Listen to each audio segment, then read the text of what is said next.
Itong laban ni Casimero at Luis Pantera Neri. Ito ang inaabangan ng ating mga boxing fans at sabi ng ating mga boxing fans mga idol.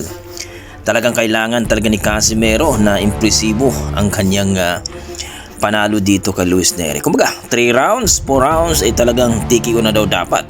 Sapagkat itong si Luis Neri daw ay hindi rin ito basta-basta mga idol. Kung maalala ninyo siya po nga ang isa sa mga nagpagapang kay The Monster na Uya Inoue mga idol. Ayon sa ating mga boxing fans, ito daw yung estilo ni Luis Neri ang gusto ni Casimero mga idol. Kaya ayon kay Casimero mga idol, pag sumabay daw itong si Neri, sigurado daw talaga TKO ang abutin daw ito mga idol. Huwag lang daw itong maging talawan o maging takot sa kanya, sapagkat alam daw niya na itong si Luis Neri ay may kalalagyan kapag sumabay ito sa kanyang. Pero ayon sa ating mga boxing fans mga idol, makukuha nga ba daw ang